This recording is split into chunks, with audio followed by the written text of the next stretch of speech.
Every relocation article about Port Orchard leads with the same number. It's about 45% cheaper than Seattle. That's true, by the way, but I pulled the current data before we filmed this. It's roughly 44.8% cheaper. Cost of living index about 134 against a national baseline of 100. So the number's real. So here's what it doesn't tell you. Cheaper than Seattle doesn't mean it's the right move for you. And it definitely doesn't mean every part of this city is priced or growing the same way. I work with relocators, downsizers, first-time buyers, and investors moving into Western Washington every single week. And let me tell you, the ones who get burned aren't the ones who moved. They're the ones who bought off the headline number instead of the actual mechanics of the market. All right, so here's what we're going to cover today. The commute trade-off nobody explains correctly, and what your budget actually buys right now, block by block. The neighborhoods that are absorbing the city's growth surge, and why that's not evenly spread truly. At the end, the one negotiating mistake I watch relocating buyers make over and over that costs them real money here. All right, stick with me to the end because the growth pocket breakdown is the one that separates a good buy from a great one, and almost nobody talks about this. All right, let's get going. Point one, let's talk about the commute. So everyone hears the city Port Orchard and assumes it means a rough haul into Seattle.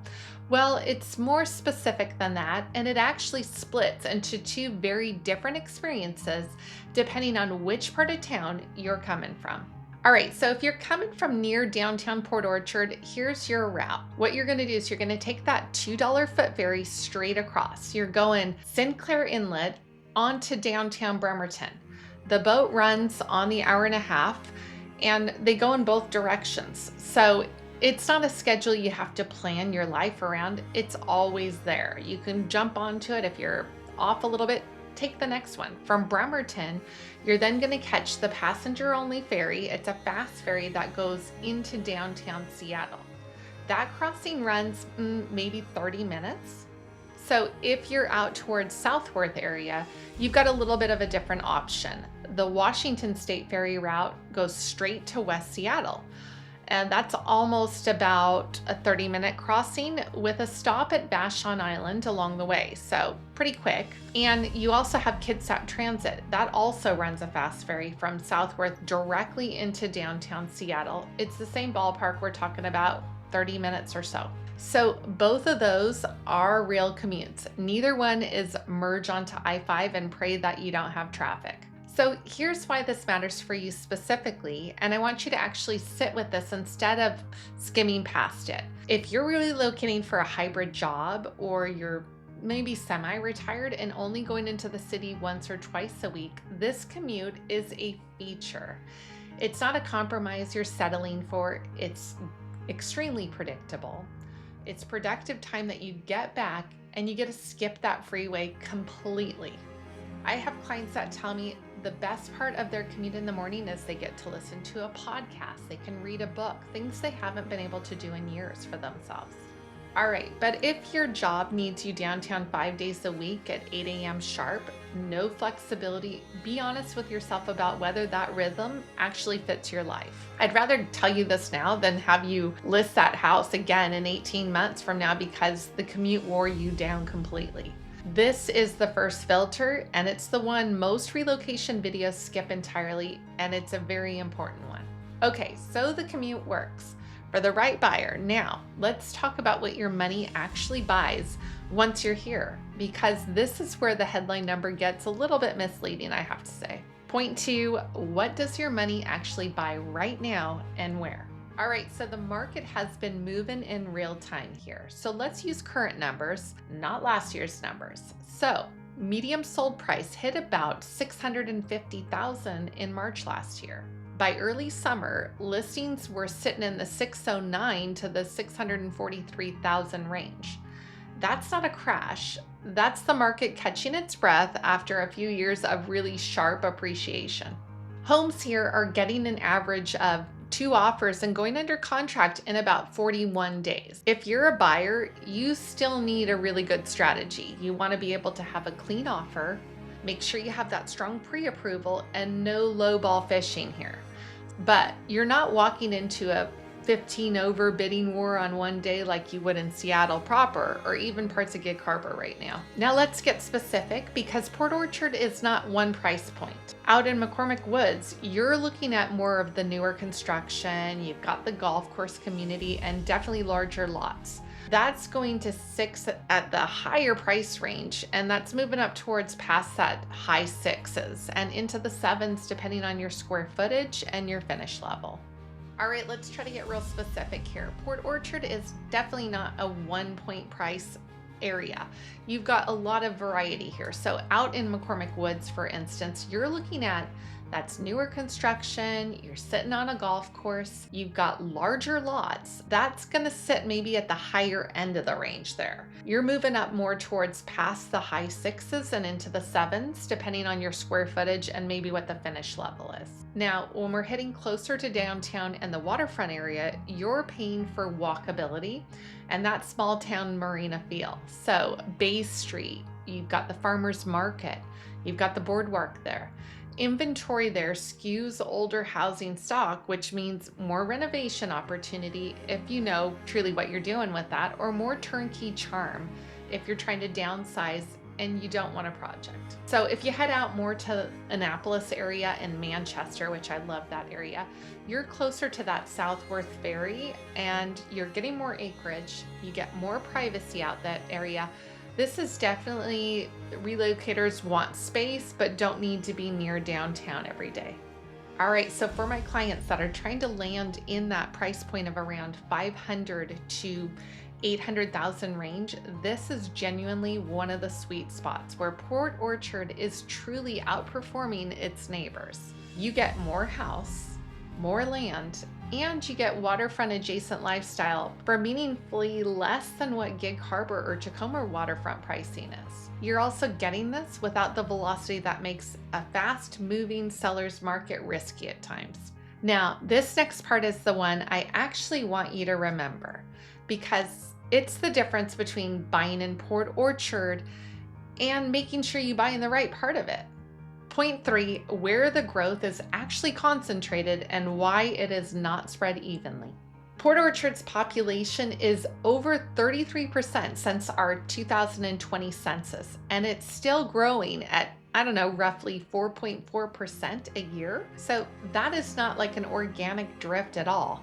That is active, ongoing in-migration. All right, so growth like that never spreads evenly across the city. It definitely hits in clusters.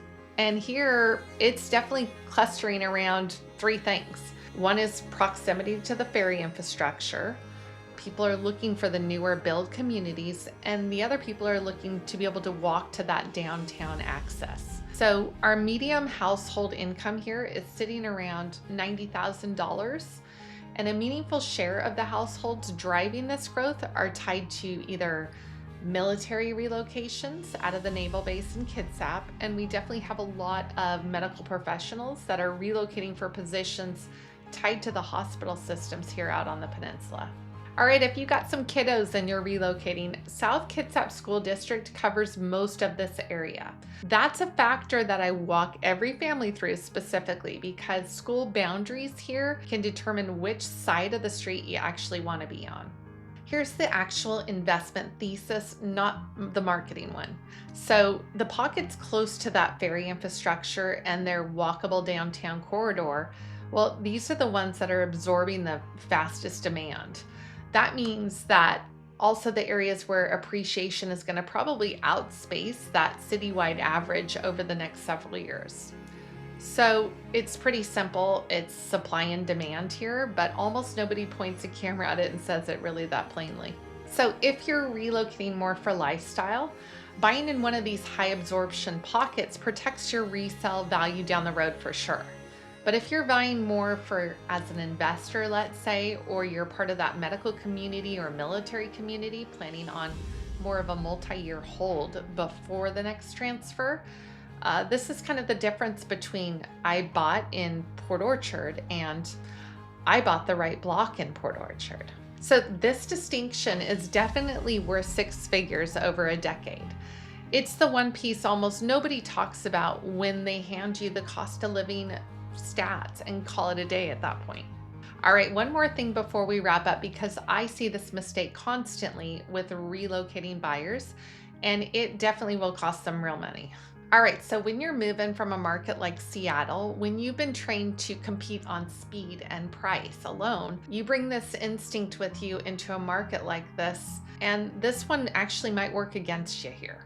So 2 offers on average, 41 days on market, that's not a market where you need to blow past asking price out of panic here. That's a market where you can kind of negotiate terms, not just price. You might be able to work with inspection contingency timelines. Maybe the closing timeline can become a little bit more flexible, and even seller concessions towards your rate buy down. The mind shift is simple. Slow is smooth, and smooth is fast. You don't need to win the negotiation in the first 5 minutes by throwing your best number on the table here. You need to understand what the seller actually needs, what their timeline is. Certainly a clean close is what most people are looking for, of course. And then we want to structure an offer around that.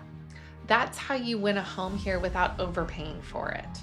This is the one shift alone that has saved my clients real money multiple times, and trust me, in this exact market right now.